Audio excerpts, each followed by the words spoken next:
Hi guys, magandang araw sa ating lahat. Ito pong Gaminis Vlog, nagbibigay tips para sa ating mga kababayan na naghahanap ng mga extra income. Ang rarapakin natin ngayon, gamitin candy. Ang gagamitin natin plastic, 5x7, pang 20 pesos lang guys ang ating presyuhan dito sa ating rarapakin.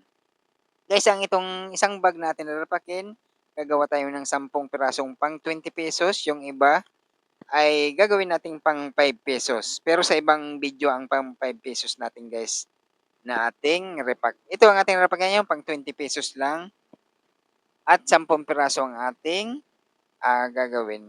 Para sa ating mga kabayan na mga naghahanap ng mga extra income. Kahit kayo nagtatrabaho guys or gusto niyong kumita ng mga extra income o gawin niyo itong mga pagre-repack or kahit anong mga gamit hindi or mga ibang mga kutkutin na puwede niyong repakin at ibenta niyo sa inyong mga kakilala or mga kaibigan. O kung nasa mga bahay man tayo, meron tayo diyang puwesto na puwedeng pagdisplehan, mga bintana, huwag niyo lalagyan ng screen para mas maganda ang ating paninda, kitang-kita sa labas ng ating mga kababayan. O yan lang guys, ibilangin niyo lang ang inyong re-repack dito sa ating, gamitin. Kailangan kung mga baguhan pa lang kayo, kayo mismong pupunta sa mga pamilihan para makakapili kayo ng magagandang klase at saka piliin niyo yung makintab, yung, gummy or hindi naglalagkit-lagkit.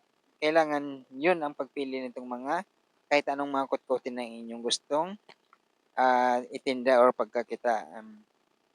O gano'n lang ang mga teknika nito guys sa ating mga pagre-repack. Kung kayo mga baguhan lang o panoorin niyo dito sa ating channel guys, Kamidix Vlog para makuha ninyo kung papaano natin ang mga pagre-repack or pag-umpisa ng pagre-repack dito sa mga iba't ibang klaseng mga kotkotin. So guys, bago ninyo i-sell, kailangan bilangin niyo muna kung magkano ang inyong mga puhunan at kung magkano ang inyong presyo or gustong tubo. O puwede naman niyo bawasan 'yan or dagdagan or depende sa presyo ng gusto niyong, um, kita sa inyong re-repack. Ayan, gano'n lang. Kailangan bilangin niyo muna bago niyo i-sell. O 'di ba guys, napakasimple lang gawin itong ating pagre-repack nitong gamit it candy. Napakadali lang gawin at puwede natin 'yan i-display sa mga basket or anumang pero ang gagawin natin dito guys, i-di-display natin 'to or isasabit natin 'to sa alambre. Oo, yung alambre guys, mas maganda isasabit natin sa ating open lang na puwesto para kitang-kita sa labas ng ating mga kababayan.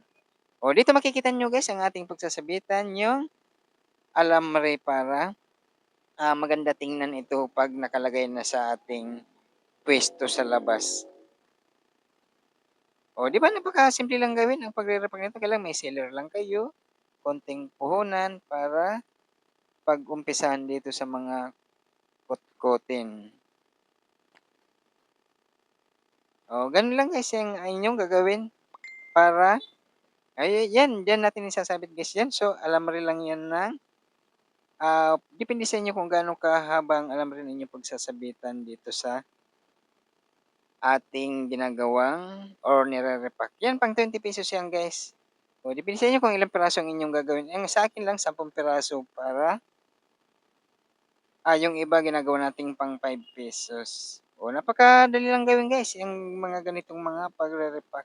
O yan ang ating nagawa.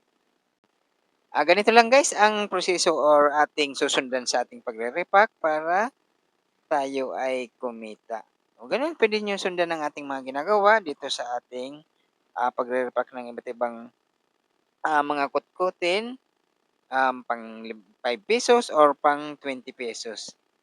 Gano'n lang, depende sa inyong mga re-repacking guys. Kayo ng bahala kung magkano ang inyong gustong tubo.